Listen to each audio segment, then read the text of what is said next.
I drink Dr. Pepper and I'm proud.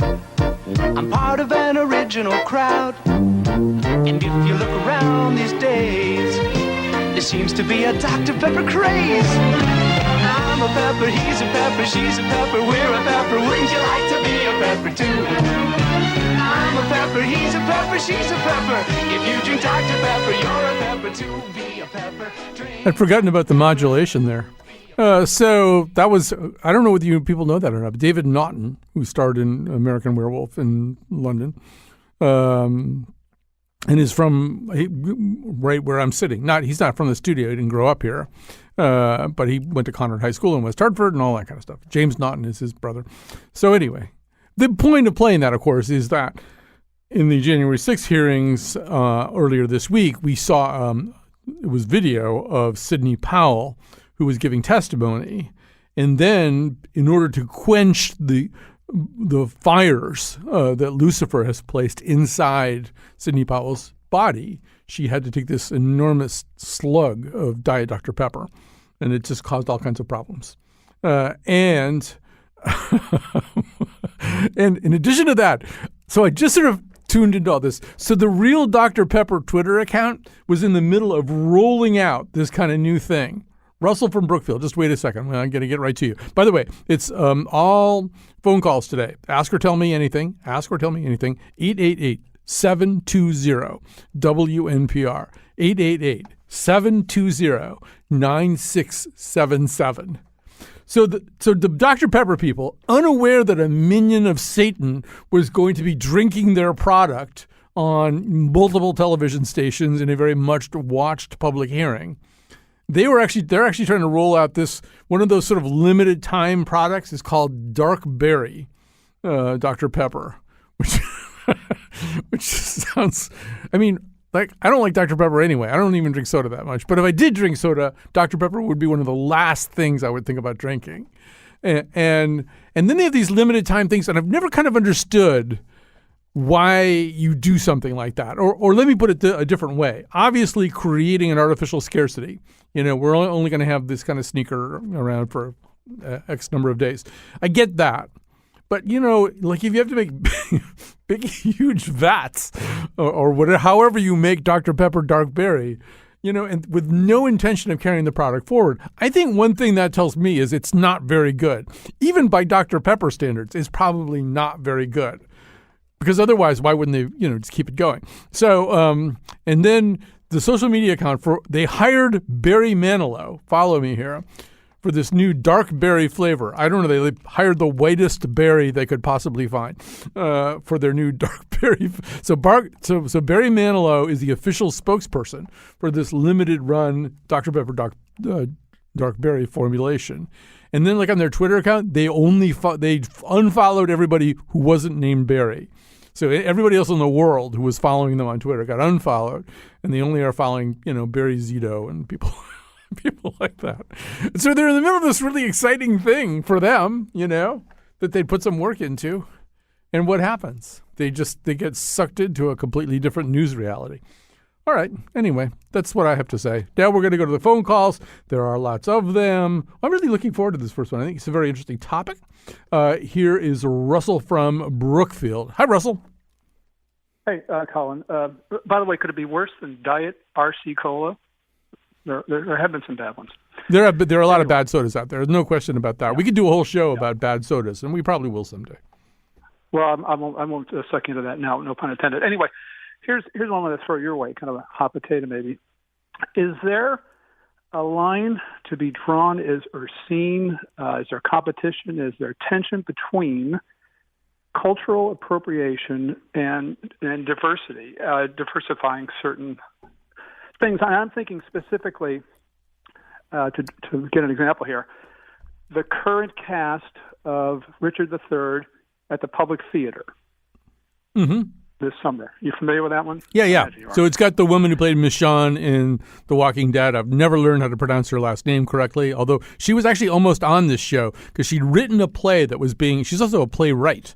She'd written a play that was being done at Yale Rep, and she got stuck in a snowstorm on a train. She was coming to be interviewed on our show, so I was kind of bad about that. But yes, she's a black woman. I believe she's actually from Africa. I think she's I think that might be right. Either that or her parents are from Africa. But anyway, yeah, she's playing Richard III. Continue. Yeah. Well, and the whole cast is well diversified for sure.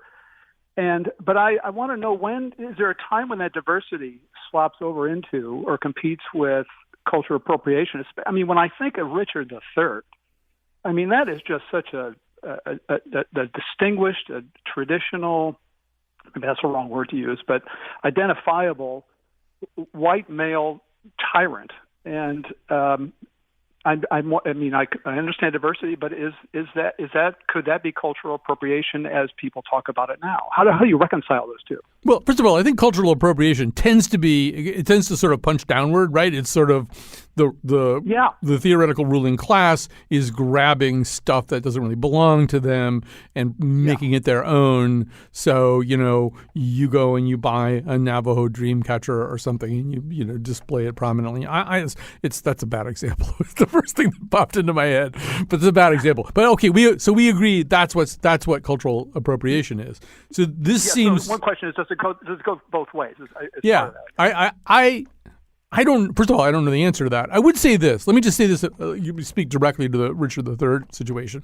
When I look at stuff like this, I think there's sort of two questions. What harm could it cause? Could it cause harm? And I think in this case, the answer is no. I mean, this is going to run at the Delacorte in Central Park, and it's going to be over, and the world is going to be exactly the same as it was on opening night. So that's sort of number one. Number two, is it an interesting thing to do? And first of all, Joe Papp, back in the days when this was kind of his thing, he has a long history of this. Diane Venora, a Hartford native, was his Hamlet, also in Central Park, at a time, and this is like in the early 1980s, I think. And so, and you could have said then, well, I mean, how can a woman be Hamlet? Well, you can do these things. We talked to a writer yesterday who had turned Achilles into a trans person, a male to female trans person in a novel. Yeah. These things, it's not like, I know they just dug up Richard III from a parking lot or something a few years ago. There was something, right? They didn't find his body somewhere. It was like in a parking lot. Leicester. It was in Leicester, England. Yeah. So, I mean, I understand that theoretically maybe he's a real person, but he's not that real person. He's not Shakespeare's real person. He never said, now is the winter of our discontent in his real life. So this is a work of imagination, ultimately. It's not an attempt to portray history or to correct historical inaccuracies. So as long as we know that, and Danny can maybe bring some interesting quality to it, although I will note that the New York Times did not find this production particularly interesting. But, so indeed not. Yeah, doing it for its own sake is maybe not a great idea. But if you have some kind of idea with this, and I certainly feel like you could take Richard III, and I'm sure somebody has done this already. I mean, Richard III is primed to be transferred to a male leader in Africa, a Bokassa, an Idi Amin, I'm sure somebody's done that production already. So the only thing that's different here is the gender.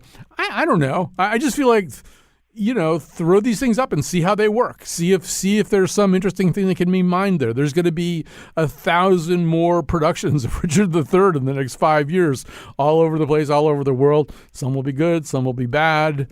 I don't know. I don't see any great harm here. How about you? No, and I'm not against it.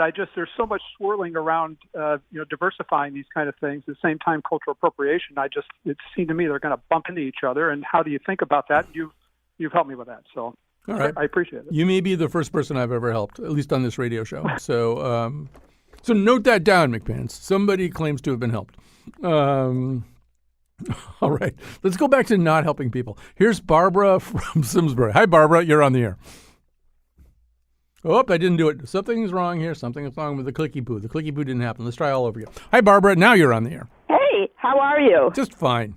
Oh, I just had a question to ask you. After I turned 70 a few years ago, I became more interested in history. And you had mentioned, you linked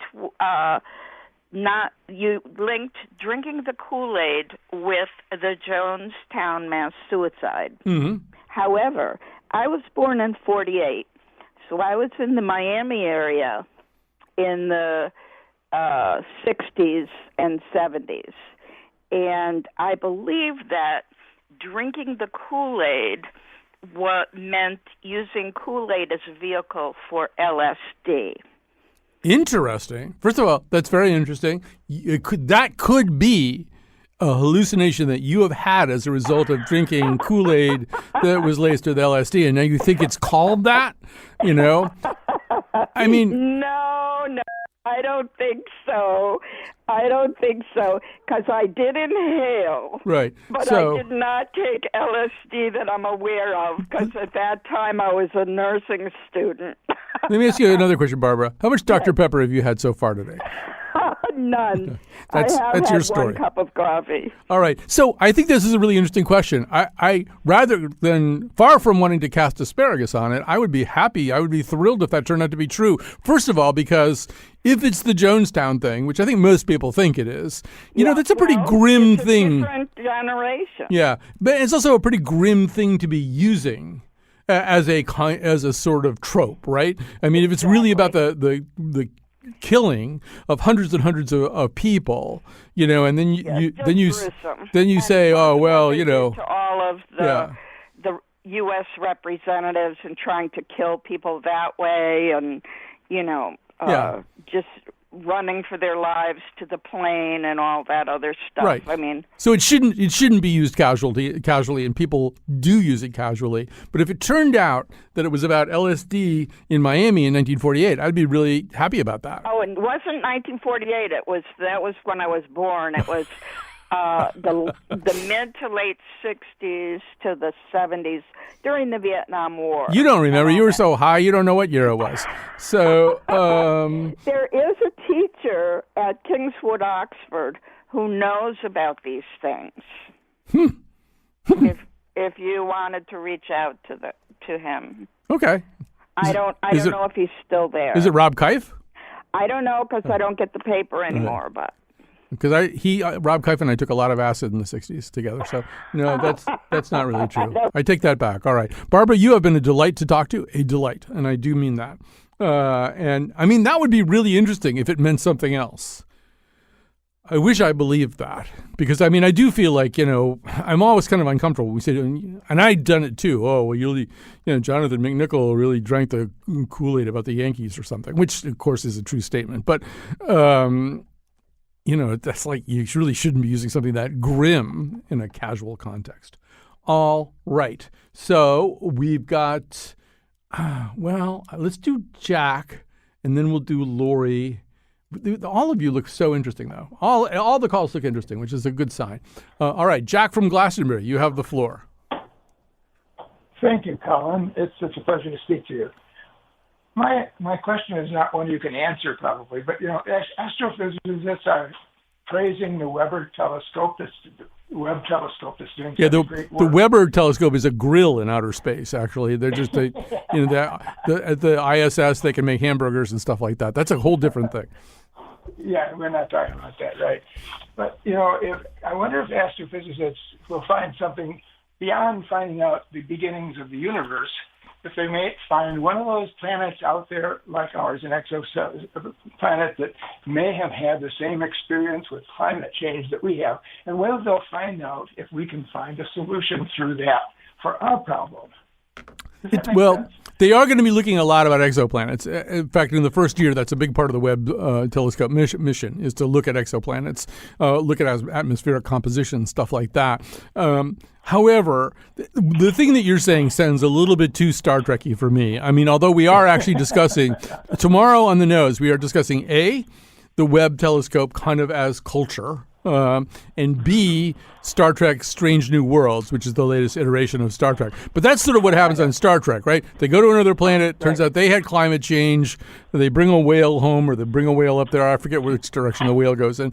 And I don't think it works out that neatly. I mean, you would have to find an exoplanet that was so close in atmospheric composition and kind of geological history to our planet to have something to analogize with meaningfully, that I just think that that's a real needle in a haystack or something. But, I agree. That's a good comment. Thank you. Yeah, people find needles in haystacks, not very often, because that's where the expression comes from. People found needles in haystacks on a regular basis. We would have to say something else. We'd have to say finding a chiclet, a Tic Tac in a haystack. That's what would take over. All right, so let me go to Lori, and I'm enjoying these calls very much. I don't know if anybody else is having fun, but I am. All right, here's Lori, and then we have to go to Robin because it turns out we may be onto something. So Lori, you have the floor. Hi there. Thanks for taking my call. Mm-hmm. Okay, so my thoughts are that the January 6th insurrection was, yes, it was terrible and people got hurt and that's bad. However, it wasn't really that big of a deal. And the reason, part of why I say this is that even watching the hearings, we heard just recently the one guy who used to work for the Oath Keepers say, yeah, what these guys want is civil war. They came to the event prepared. They had all of that artillery with them, but they didn't do it.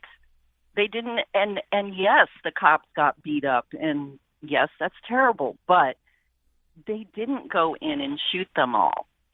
So to me, it's partly like, yeah, they're really all talk, no action. Basically, they went in and jumped up and down like gorillas, shouting, oh, look, and stomping on the, in the, where the legislators meet.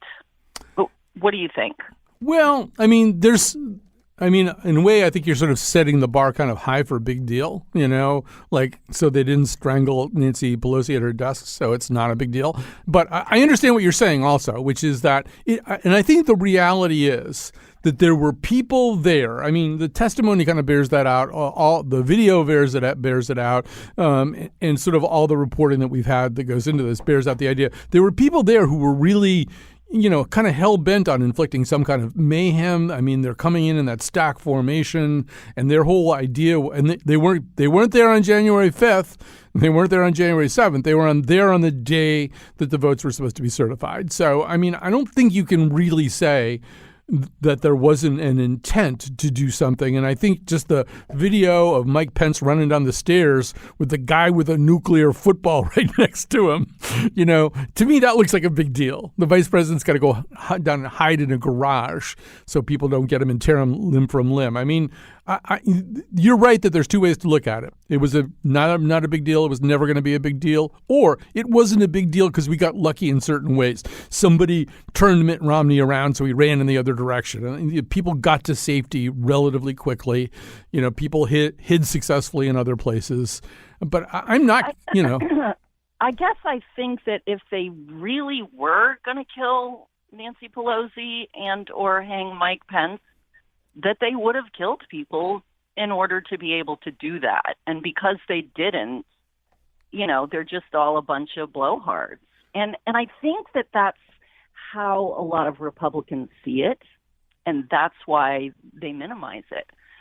So it's useful in that sense to look at it a little that way, just in order to, just to have some kind of conversational point with people who might see it differently. Yeah, no, I respect you for bringing it up that way and framing it that way. The other thing that I would say is this is an invasion of a very specific space at a very specific moment, and whether they meant to inflict physical harm.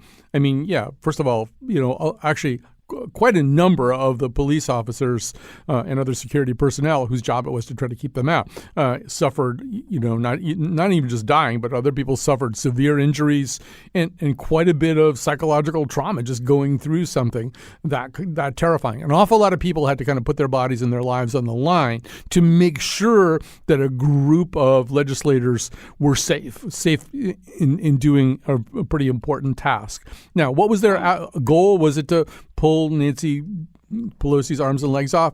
Maybe, maybe not. But at minimum, their goal was to physically intimidate by their physical presence a group of people who were certifying an election at a time when the election results had been cast unnecessarily into doubt. And, maybe I don't think they were thinking too clearly. I think you're right that they probably went in there with kind of almost no plan about what they were going to do, or at least a lot of them did. I think some of them had a pretty precise plan, but even so, imagine legislators who are maybe teetering a little bit, wobbling a little bit, wondering what they should do on that particular day. And suddenly, you've got the Ostrogoths pouring in there. I don't think that we can, entirely minimize that. But I respect the fact that you're sort of saying that, too. I mean, there's some portion of what you're saying that's true, which is, if they were planning to really inflict a lot of violence, then they didn't plan very well.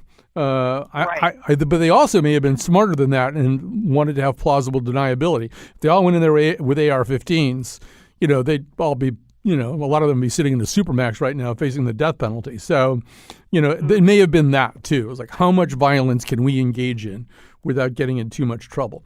But interesting point, interesting phone call. All right, we're going to take a break. But before that, just because it's cooking right now, it's cooking in front of us. The big sticky vat of Dr. Pepper is cooking, but also next to it is the vat of LSD-infused Kool-Aid. So here is Robin in Franklin, Mushroom Town. Yes, I've done my share of those. Same with you. Hi.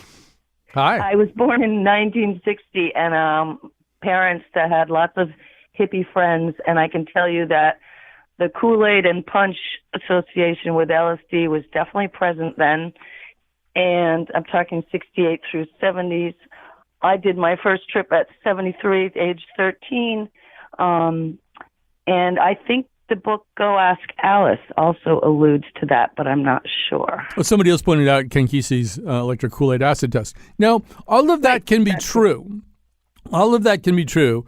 Get me Peter Sokolowski. Now, all of that can be true, and yet the specific idiom or trope that we're talking about here is that somebody from the Jones. Well, I'm not saying it's definitely from Jonestown. I just want to sort of say what the implication of it is. So we say somebody drank the Kool-Aid. We kind of mean they joined a particularly extreme way of thinking, right? That they've sort of they drank the Kool-Aid. So so they're in this very different and kind of extreme thought position.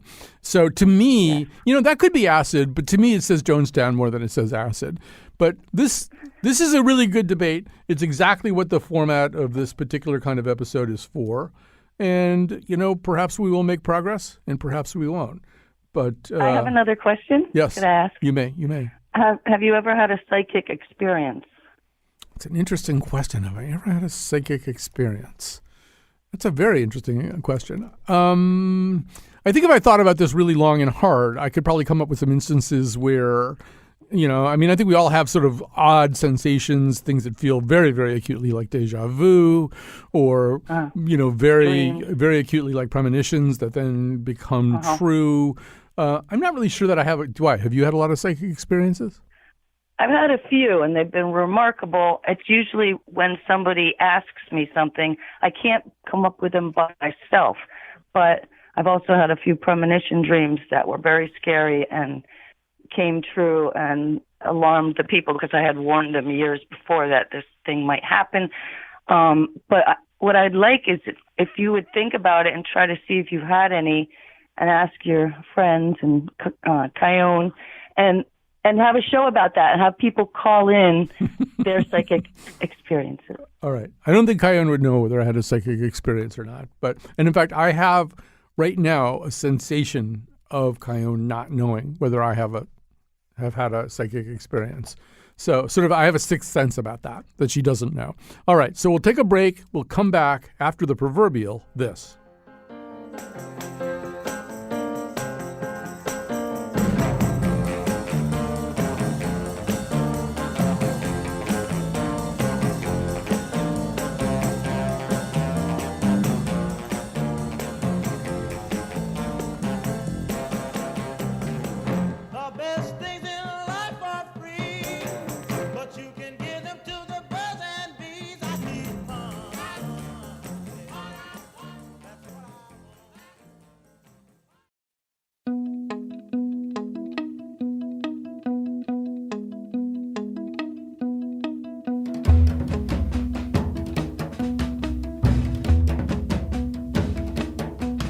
When you find good people, a sing for the river. When you find good people, a need for the giver. When you find good people, a wound at the trigger, an epic for the gun. When you find good people, a victim for the pen. When you find good people, a villain for the hymn. When you find good people, there's hands to make good men out of our wayward sons. Come, join. This might be my new favorite song. It's by Jessica Hoop. I really like Jessica Hoop anyway. All right, so we're doing all calls here. Ask or tell me anything. 888-720-WNPR. That's 888-720-9677. We have many calls. All right, so I don't know what McPants thinks I should do, but I feel like I should talk to Brandon from Torrington, inasmuch as Dr. Pepper was how the show began. So, Brandon, you have the floor. Oh, thank you, Colin. I've called a couple times, and I have to say, one, being a Southerner, Dr. Pepper is awesome. It's not as good as Coke, but it's pretty good. It does make a better barbecue sauce. Oh, I bet it does. Yeah, have you ever been to the Bellingrath really Mansion? The Bellingrath Mansion in Mobile, which is the mansion that was, I believe, built by the man who introduced Coca-Cola, to the South. So imagine how big that mansion is. But yeah, I don't know. I think Dr. Pepper it's kind of a Southern thing, right? It definitely is a Southern thing. And now I got to say, my adopted mother is from Alabama, and I have never heard of what you're talking about, but I've been to the Cook Museum. So now I have to look up what you're talking about. Yeah, it's called Bellingrath Gardens or something like that. But yeah. And it's in Mobile? It's in Mobile, yeah. That's my recollection, yeah. I've been there. I've been to Mobile. I've never heard of it. Well, I don't know what to say, but it's there. I didn't hallucinate it. I did take a lot of acid with Carrie from Gales Ferry or whatever her name was. Yeah, I've been to the Cook Museum. I have not been to that museum in Mobile. So, all right. Dr. Pepper is great. And then I will lay one more thing on you, which is totally random, on cultural appropriation. So, my whole life, I've been told I had Native American, Cherokee, whatever on me. And I did one of those ancestry things. And apparently, because I'm adopted, so none of that stuff is right, I don't have any of that. So it's not that I was, taking those things on there, but like dream catchers and things like that, I like those things. And so I had some of them. And now sometimes I feel a little guilty about it. You're like a fake Cherokee?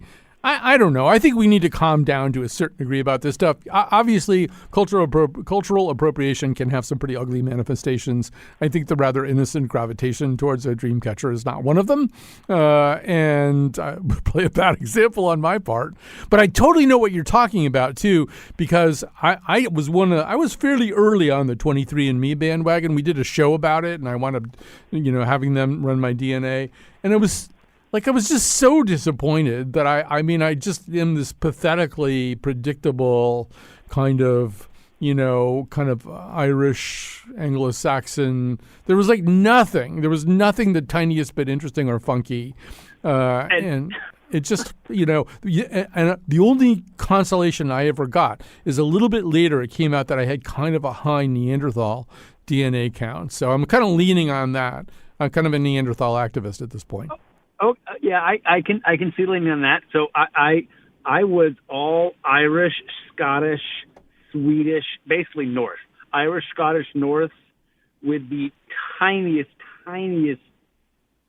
1% African, which I think everybody is because, that's how things work. But yeah, I was like, wow, that's not how I was told for my entire life. Yeah. But again, very disappointing. You don't know those things when you're not biologically relative that you know. Right.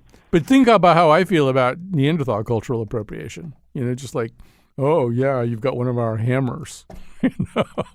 Big deal. You didn't come by it honestly. My people made that stone tool, damn it. All right. So, oh boy, where am I? What should I do? I'm going to do, well, we have to do we have several calls that wanted to refute the argument that January 6th was maybe not such a big deal. So here's Jim from West Hartford. Let's get that done with. Hi, Jim. Hi, Jim. Hi, Colin.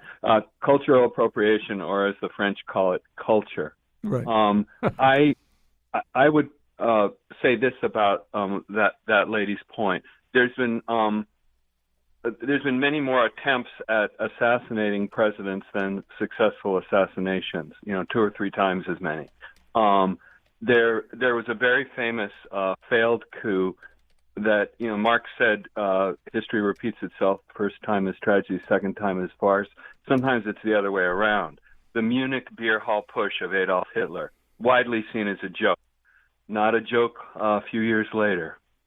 Jim, I had the same thought. I know who you are, by the way, but I had the same thought. Yeah. When I was talking to whatever her name was, I was thinking, if the bullet had missed Kennedy, this would still be a really big deal that somebody had a clean shot at JFK and somebody tried to do it. Somebody pulled the trigger and we got lucky that day. And I think it is sort of true that if you get lucky one day, that doesn't mean it wasn't a big deal. There were several attempts on FDR's life. It doesn't mean that it's not serious. You have to take it seriously. And this is the first. This is the first time this has happened in U.S. history. Yep. I don't know there's any way that you can watch those videos and not think this was dangerous. This could have been so much worse than it was. A lot of things kind of had to come together to, first of all, make it possible for it to be as bad as it was, but also to keep it from being even worse. A lot of things happened a certain way. So, okay, we keep the calls diverse. We keep moving them around here. We're going to go to Mary in Hartford. Hi, Mary. Hi. So I'm telephoning to remind you that 2022 is an opportunity to celebrate Connecticut native Frederick Law Olmsted, who was instrumental in construction and revitalization of nature in cities, as well as the establishment of city, state, and national parks. Olmsted is really an example of good governance and what brings us all together, that we're all bodies of water in whatever skin color we have. And that Olmsted really offers guidance on to how to address the climate and biodiversity crisis locally and neighborhood resiliency. 2022, we're not yet, we're past the middle of the year, but there's still an opportunity for the state to connect to a national celebration. And also this is the 50th anniversary of the Clean Water Act. And Olmsted is born and buried in Hartford. So I'm wondering, how much homework have you been doing on Frederick Law Olmsted? And have you been to olmstednow.org or olmsted200.org? Well, first of all, one of my most direct experiences, as you know, Frederick Law Olmsted did all the landscaping, the beautiful landscaping at the Institute of Living, which is where I went after taking all that acid with one of the previous callers. Every day I would look at those trees and I would say, why are they purple? But I would also say they were very beautiful. He did a nice job. But for Frederick Law Olmsted, for people who don't know, a lot of the really beautiful city parks that we love so much, not just here in the United States, but also if you ever go to Montreal, the Mont Royal Park, that's a Frederick Law Olmsted design as well. And I think it's a great point too that greenery cools off our cities, and we're getting worse and worse maybe at planning for all this, and the cities are heating up. And he should be celebrated. I'm totally with Mary on that. All right, so let's go to Joe, who's been waiting a long time. Hi, Joe from Bethany. You're on the air. Hey, good. Thanks for getting me on. Sure. I'm going to propose one of my 2 topics is where do we think we're going to get all the electricity for the electric cars that are starting to be built? Well, I mean, you can develop. I mean, there already are solar chargers. You can use solar energy to charge them. It's the batteries that I think are the more complicated question, right? I mean, those sort of environmentally more complicated, making a clean electric car battery. I haven't done a lot of reading about this lately, but my recollection of it is that's the stinky part. I mean, the biggest problem right now is we don't solar anywhere near enough in any regard. I've said this on these all call shows. Every time I drive by a big, huge shopping center parking lot, the one that I drive by most probably is the one at Bishop's Corner with Whole Foods and all the other stuff. And I think, why isn't there just a whole bunch of solar? Why isn't there a solar array over this parking lot? First of all, providing shade to the cars, keeping the snow off the cars during the winter, and the space is there to collect solar energy. There's so much space available. So you could do that, and you could be charging cars and have plenty of energy to push back up along the grid if we did more of that. I'm with you on that. I definitely agree. The point I'm making is no politicians and no businesses seem to be factoring in the lead time you need to produce about twice as much electricity as we currently have and use. I haven't really looked specifically at this vis-a-vis electric cars, but I believe you. Well, I just did some math on a couple of websites. 15 gallons of gas equals 500 kilowatt hours. The average use in a home is 1,000 kilowatt hours a month. Mm-hmm. So if you took two fill your tanks per month, you'd double your electric usage if you had an electric car instead of a gas car. Yeah, you're ahead of me on this, so I don't know. We're going to be producing twice as much electricity as fast as the car companies want to produce Teslas. Yeah. Well, feels a little back of the envelope right now, Joe, but I'll be happy to look into this a little bit more. Thanks for the call. I feel as though we should probably take our break right now. Then we can gather our thoughts. All right. So the number, although we actually have a lot of people waiting to go on already, but the number 888-720-WNPR. Should you be unable to contain yourself? 888-720-9677. Everyone drunk off of their faces, just singing our praises, wanting in on the magic. Say midnight on the second floor counting, while you were in the corner joking about how it would be at last, how it would be at last. While we were outside having a smoke, I heard you asking around, hey, could you find me some coke? Every year is just a little bit darker, then the darker gets dark. All right, so I'm going to do my usual thank yous here. One of them is to Kat Pastor. She is the technical producer of this show. Another one is to Jonathan McPants. He is in there screening calls. He's got the nerves of a chopper pilot doing that. He keeps it all together. And then I have a special thank you to Gina Matruda, and here's why. I actually I couldn't find my ID badge that I need here to get in this building. I mean, it's the thing that actually allows you to buzz into the building. So I came in today and I actually had to get into the building. I had to get into a laundry hamper that was full of like all of Chef Plum's towels and, chef outfits and stuff. I had to hide under the laundry while they wheeled me in there, wait till no one was looking, jump out of the laundry hamper, come upstairs, do this show. And I was thinking, I can't live like this. Like I could do it for one day. I could sneak in here in Chef Plum's laundry hamper for one day. But I can't live like this long term. And then Gina Matruda came into the studio. He had found my ID badge somewhere, and now I have it. So thank you, special thank you. You saved my, I don't know, my peace of mind, my future existence. Okay, so what are we going to do here? We are going to take more calls. We'll start with Carrie from Westbrook. Hi, Carrie, you're on the air.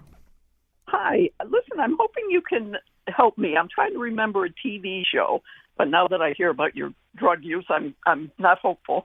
But there was a TV show back probably in the 80s or 90s, probably on PBS, and it was a round table discussion with a moderator who would have a story of, he would create this moral, ethical dilemma, and then he would go around to the panelists who were scholarly type people, right, and they would have a discussion about whatever the dilemma was, and then he would change it throughout the discussion. And I'm wondering, do you remember that show at all? I do remember the show. It was conceived of by Fred Friendly. That he is the person who created this idea. I'm not going to be able to come up with a name off the top of my head, but it was Fred Friendly came up with the idea, and then the interlocutor would change. But I remember Charles Ogletree, a Harvard Law professor, Charles Ogletree, as being especially good at that, of just moving around. It was a really interesting show. I would pin it to around the 1980s or so.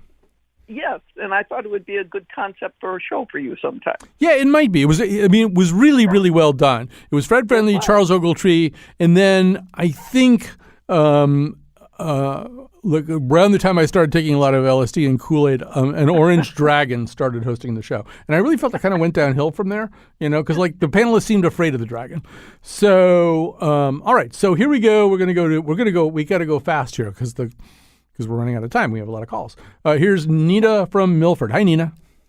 Hi. I'm just wondering, I've been reading a book called Free the Beaches. Yep. And it's about Ned Cole. Yes, yes. Oh, I remember those marches. Yes. And I'm just wondering if you read it and what your thoughts were. And just, we clearly have not come very far in terms of accessibility in our beaches. Right. And what your thoughts were. Well, I think what you think, basically. I remember those marches by Ned Cole. I knew Ned Cole, too. I remember those marches. He would bring a lot of city kids who were predominantly, if not 100% of them, were black kids down to the beach. And because, in fact, once you get along the beach, because of riparian rights and stuff like that, as long as you're down by the water line, you theoretically should be able to go wherever you want. It's just getting onto the beach that's the big trick. And my recollection is he would kind of march them down to the beach, down along the beach, kind of horizontally parallel with the beach, into some of these areas where people believed anyway that they had exclusive control of that area. And so they were not happy with him doing that. But I think his point was the one that you're making, which is we have a lot of shoreline. Very little of it's available to the general public. It's available, tends to be more available as a consequence of owning specific pieces of property that have beach rights. So yeah, I mean it seems like there should be an awful lot more of the water that everybody could use. I don't know what else there is to say about it. Yeah. Yeah, I was just wondering, and if someday you would explore that a little bit more. Okay, yes, I'd be happy to. All right. So, I mean, in some ways, the counter argument is Cape Cod, right? Cape Cod is, the ocean side of Cape Cod is national seashore. It's like, I mean, sometimes it's a little hard to get a parking space. Like there are some parts of that national seashore where you literally can't park if you're not like a resident of Wellfleet or something. But anyway, the notion is, that's there for everybody. And that's certainly the case. You go to St. John and the Virgin Islands, it's, it's essentially a national park. So that seems to me like a better system. It ought to belong to everybody. All right. I mean, obviously there's people with beach homes who don't want that. I get that. But I mean, just as a principle, it makes more sense. Okay, let's do, we have Eric from Hamden and then Jane from Glastonbury. Hi, Eric. Good afternoon. In the same storyline as the shoreline that the lady from Milford just mentioned, my new motto for Connecticut, my proposal is, you can see the sound, but you can't hear the sea. Connecticut. I don't think it's going to catch on. Yeah, unfortunately, but I mean, it's deep in many ways. I mean, that we can't hear the second C in Connecticut has always been problematic for me. That's something that's really been bothering you. Yeah, it has. All right. Well, no, that's cool. I mean, you could start saying Connecticut. I believe that's with our Native American forebears said Connecticut. They didn't say Connecticut. All right. So here, and actually we've gone so fast that we're down to our, if you wanted to sneak in as a final caller, you could call 888-720-WNPR right now, 888-720-9677. And I believe that I could get you on the air. But right now we have Jane from Glastonbury. Also, this could be a very long conversation with Jane. That's the other possibility. Hi, Jane. Hi, Colin. I'm calling because I was listening earlier when a woman called in who felt that what happened on January 6th wasn't really a big deal. I know that's the prevailing opinion among a lot of registered Republicans, but I was curious about your own response. I thought it was ambiguous, and if what happened that day was no big deal, would there be a committee of such dedicated elected officials investing so much time and energy into over, every stone to find out what happened? I think you're minimizing the action of a violent mob. First of all, I want to just stop you and say, I think you're mischaracterizing what I said. I regard this as a big deal, a very big deal. I've written columns to that effect. We've done shows to that effect. I mean, entire, episodes of our own show to that effect. What I was saying to her was, I didn't want to dismiss her argument as though it were meaningless. So I wanted to give her some credit for having thought about it in a different way. It's always worth thinking about something in a different way. I would also say, once again, I regard this as a big deal. As Jim from West Hartford said, nothing like this has ever happened before. It was a terrifying event. We were lucky to get out of it with as little damage as we got out of it. And there was a lot of damage, particularly, as I said earlier, to the people who were trying to defend the Capitol. I mean, some of them have suffered just lifelong health and psychological consequences. But yeah, and the other thing that's increasingly clear from the hearings is that there was more coordination than we were initially told or even led to suspect. So there's more coordination and more desire from Trump. So no, I mean, I really do think you're mischaracterizing the way I handled that call. I wasn't going to, I'm sorry. I don't mean to mischaracterize anything. I just think that some clarification might have helped. There are a lot of people who feel that we're on the brink of losing our democracy. There are historians who say that typically a democracy, the lifespan of a democracy is 250 years, something like that. So I just think it's really important not to let that be minimized. I'm not saying that you were, but it's frightening to me to hear the opinion that I heard from that caller. Implying that really we need to kind of not worry about that, because it very well could have been a dress rehearsal for something much worse. Yeah, I mean, I think what I said to her, just to be clear about this, is I said that I didn't agree with her point, but I thought there was an element of truth there, which is that a lot of the people who wound up inside the Capitol, I think, were just sort of random followers. They didn't come to Washington on that day thinking they were going to invade in the Capitol. Just a lot of other stuff happened, and they wound up just joining the crowd and raising hell. And she, her point was, if they really wanted to go in and kill everybody, they would have been more armed to the teeth, and they would have had a real plan to do that. And I didn't want to dismiss that argument out of hand because there is some merit to it. But there was also a group within that larger group that did have a plan, that came in stack formation, that clearly had thought through how they were going to overwhelm the area, that had in some cases been given tours by members of Congress on previous days so that they could even have a better sense of the layout of the place. So no, it was a great, big, huge deal. I just, I think as a courtesy to a caller who, has thought this through, it has a different point of view, I will usually try to see if there's some merit somewhere in there. So yeah, I appreciate your courtesy to her, but at the same time, I doubt I'm the only person listening who, was a little bit taken aback by her viewpoint and just was looking for some clarification from you, and I think I have it now. Yeah, and I think we need to get over being taken aback by people's viewpoints, too. People can look at a thing and see a different set of valences in it, and that doesn't, it's not the end of the world or something like that. All right, so we have to stop there. And now we have lots of people who want to talk about this. So I'll tell you what, call up Robin Young. I think she's coming on next, unless you're listening to the podcast, in which case there was never any possibility that your phone call was going to be heard.